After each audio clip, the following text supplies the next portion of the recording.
They threw the ugly human baby to their dragon predator, not knowing it would secretly raise the boy. They called the baby defective. Born sickly and frail, with patchy skin and uneven limbs, the alien nobles of the planet Zitherus deemed the human child an eyesore, a failure of their experiment to breed human servants.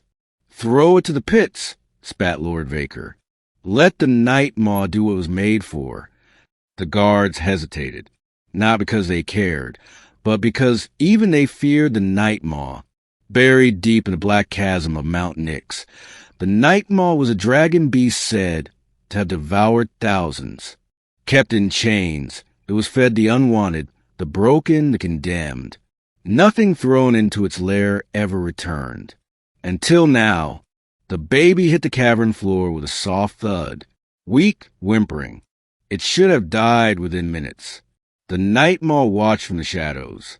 A beast of midnight scales and eyes like dying stars, it emerged slowly, claws raking sparks against a rock. It sniffed the air. A human child. A runt. It raised a paw to crush it. But then the baby cooed, reached a trembling hand toward the dragon's enormous face, and smiled. The Nightmaw froze. It had been chained in this pit for decades. Abandoned, forgotten, feared. This thing smiled at it, not with fear, with trust. And for reasons the beast could not explain, it lowered its paw. Weeks passed, then months. The guards stopped checking. Why bother? The pit always ate.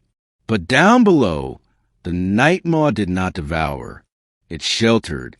The baby, whom the dragon came to know as Arrow, clung to her scales like a tiny parasite at first. She would nudge him toward bones or mossy water pools.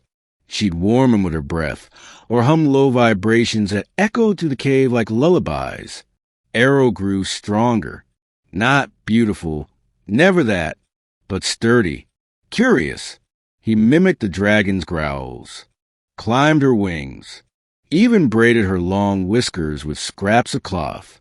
She had been called the Nightmaw, but to Arrow, she became something else. Mama. He said it first at age 3, clumsily pressing his face into her neck as he whispered, "Mama big." She didn't understand the words, but the meaning echoed in her bones. And the ancient deadly predator, forgotten by all, felt something stir. Years passed. Arrow became fast. Clever. He learned to use jagged rocks as tools, to snatch insects, to mimic animal calls.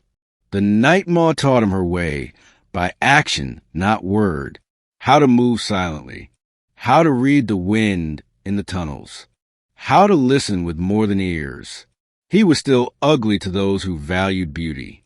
His skin scarred easily. His hair was patchy, but his eyes glowed with a quiet fire. He was hers. And then one day, he climbed the walls. He was 12. He didn't mean to.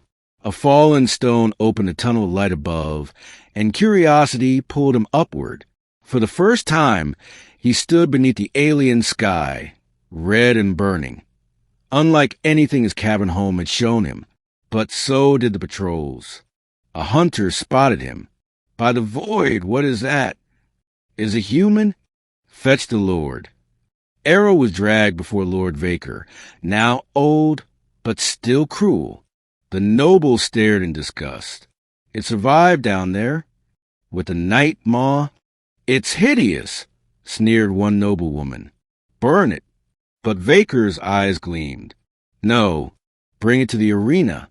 Let it die in front of the people. Let them laugh."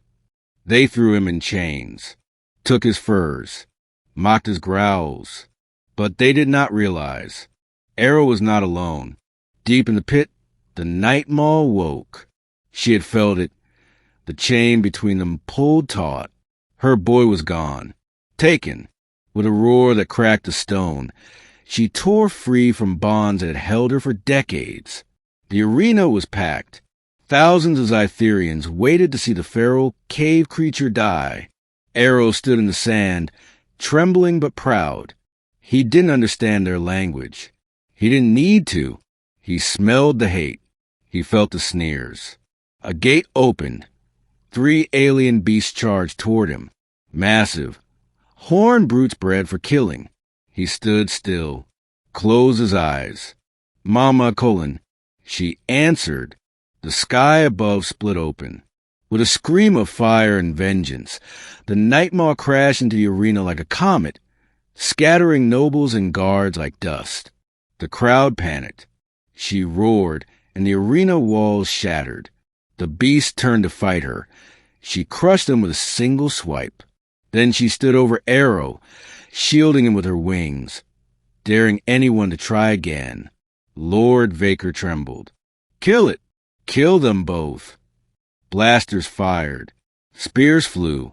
Arrow picked up a blade, one of the guards, and hurled it into the air, not aiming, not thinking, just feeling.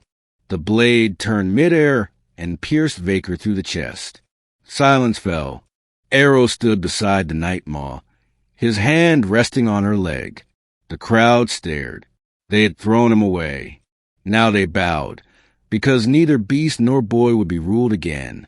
1 year later, the planet changed. The arenas were shut down, the pits sealed. The Nightmaw once feared now ruled the skies. Beside her flew Arrow, mounted on a harness of bone and steel, guiding her with barely a whisper. He was still not beautiful, still scarred, but the galaxy knew his name. Arrow, the Dragonborn, the boy who was thrown away, but raised by a legend,